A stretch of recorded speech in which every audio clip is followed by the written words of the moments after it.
Hey everybody, and good morning. Welcome to Nicole Sauce's Thought of the Walk. The light's better this way, but I'm walking this way. Anyway, it is a crisp fall morning, really crisp. We're getting within about 3 weeks of days starting to get longer, which is nice because it seems like it's dark a lot. I have to say, at this time of year I sleep more, especially because I had that cold last week and it made me want to sleep more, and that's okay. But I wanted to talk to you about an important lesson from commerce. A lot of people wonder, they want to know, how can I start a coffee business like yours and get online orders and all these things? And I've come to the conclusion that I know coffee roasters who've been successful for 3 reasons. 1, they had a cafe. 2, they went into a farmer's market and established a local market and then expanded from there. 3, they did what I did, and they already had sort of a following, a podcast, and were roasting coffee, and people started buying their coffee. So how can you do it and be successful? The answer is, it takes some work. It does. You don't just roast coffee and it happens. But there's another thing, and this is important if you're going to do internet-based commerce. Your shit has to work. If your shit does not work, you do not make the sales. So we completely redid my website because my subscription plugin stopped working, and my customers have been very nice about being understanding about the fact that this thing that's supposed to automatically charge their card or whatever and send them coffee so they don't have to think about it on a schedule, stopped doing that. And let's just say I had a lot of email traffic about that, and I knew it, and because of my schedule, I'm a web developer, I didn't have time to develop my own website. So I hired somebody to do it, and they did a great job. But it took a while, and one of the reasons it took a while was I wanted this build-a-box option where you can log into your account and put whatever you want in your box every month. And if you want to put it on set it and forget it, you set it and forget it. And if you decide you want to try a different coffee that month, you can go in. Guess what? You can change the coffee that you put in your box. Do you know how hard that is to do? I had no idea how hard that was to do. And I had looked into it before. We finally cracked that nut. By we, I mean not me, somebody else. And it was done. And we launched. And the site worked. And I had sales. And it was great. And then Black Friday came. And I usually have, several hundred orders come over that weekend. I didn't. I was like, that's weird. And then I saw it. I saw the order where in the comments they said, ship to this address. That was not their ship to address. And I was like, oh shit. And I went to my computer where I was not logged in as me on the back end, because things work differently when you're not logged in versus when you're logged in on an e-commerce site. And I purchased some coffee. And I checked ship to a different address. And that's what happened. Usually when you check that box on the shopping cart, it opens up fields. And it had done that 1 week before when I tested it. And the fields didn't show up. And I was like, oh shit. And then I did it logged in. And my address was populated in those fields, and they did show up. And I tried to edit it. It wouldn't let me edit it. And I was like, oh shit.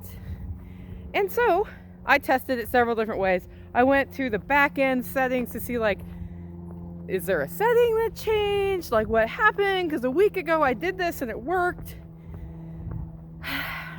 The settings were all right. So then I reached out to somebody who's smarter than I am about web code and said, oh shit. And they said, oh, look at that. And what they found out was that somewhere in the last week, a CSS thing happened where it set the amount of real estate given on my website for a shipping address. I need to yell at my dogs as usual. Sissy, wait. It set it to 0, so you couldn't see the fields, and then look, my hair is all weird. And then you couldn't enter anything there. And that was a problem, because that meant anybody who logged in from pretty much Thanksgiving on to order a gift to ship to somebody else could not do it. And I noticed a lot of abandoned carts, and I thought, oh shit. But what can you do? So we fixed it. It was fixed within, 4 hours or so that was found. And now you can order things and ship them to somebody else, which is totally how that worked before. I think what happened, because I did something really cool on my website. WooCommerce shopping cart does not make it easy if you're a store to say, okay, like 100 orders came in, print out of a pick list, or for me, a roasting schedule with all of the variations worked out. I need 9 of these and 4 of those. They do it by order. And I've tried various plugins over the years, and for the last, 2 years, I've been doing what's called a roasting matrix or a roasting schedule manually by going order by order after printing all the packing slips, which sucks. So, and I tried a pick list software, but it didn't work.